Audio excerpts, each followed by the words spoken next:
राहुल की हत्या की फिराक में कौन? क्यों दिलाए जनता को पुरानी याद?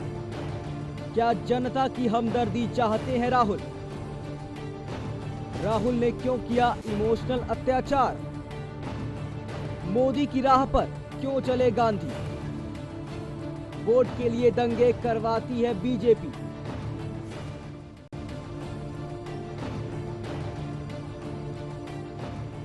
मैंने एक बार नहीं सहा है, सुनो, ये एक बार नहीं सहा है मैंने, 2 बार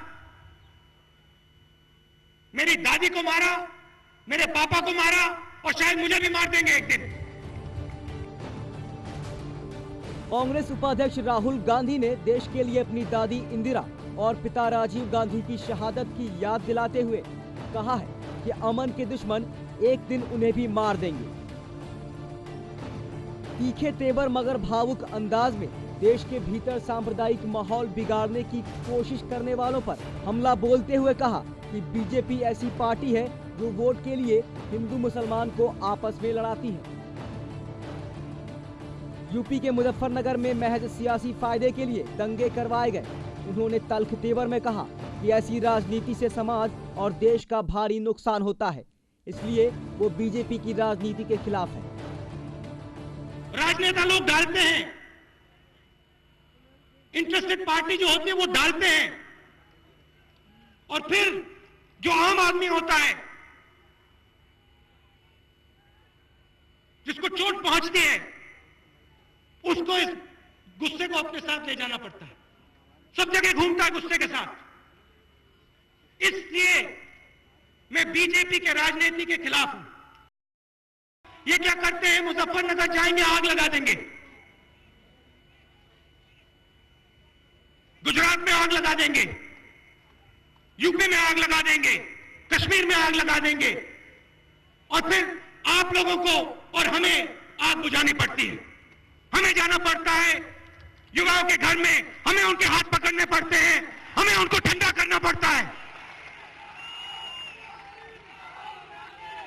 और इससे देखो, इससे देश का फायदा नहीं होता है, इसका देश का नुकसान होता है, इससे देश का नुकसान होता है, इससे लोग मरते हैं, इससे गुस्सा पैदा होता है।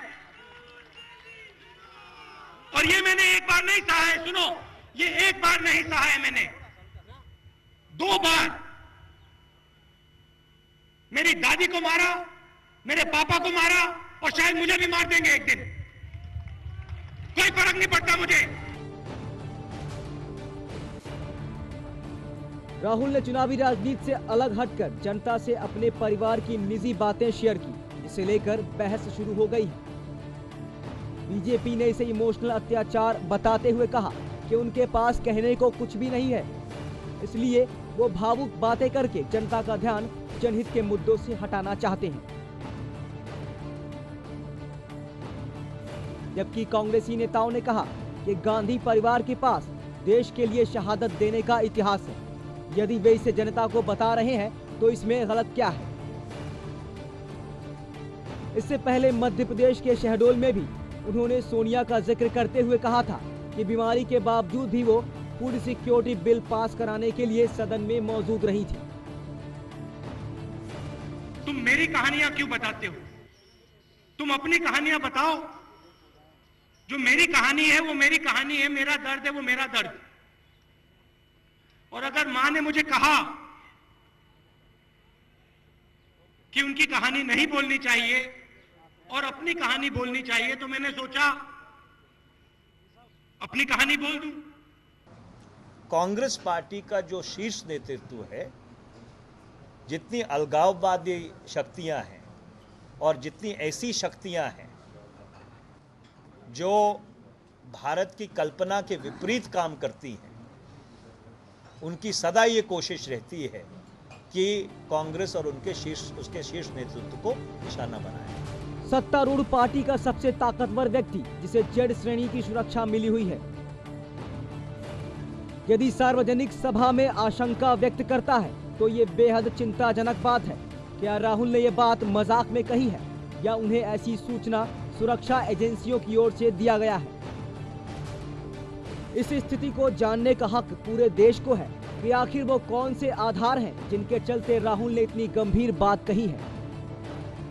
यदि राहुल ने मजाक में ऐसा कहा है तो ये मामला इसलिए गंभीर हो जाता है कि क्या राहुल अपनी जान को खतरा बताकर जनता से वोट मांग रहे हैं। दोनों ही लिहाज से राहुल के इस बयान की जांच और विश्लेषण जरूरी है। राजनीति में हवा का रुख कब बदल जाए ये किसी को पता नहीं होता। ऐसे हथकंडों को राजनीति के सफल प्रयोगों में रखकर प्रचारित किया जाता है। जो साधन और नीतियां धार्मिक और नैतिक पक्ष से आती हैं उन्हें राजनीति का विषय बनाकर पेश करना राजनीतिक आत्मगान की व्यवस्था से संचालित गोरख धंधा है,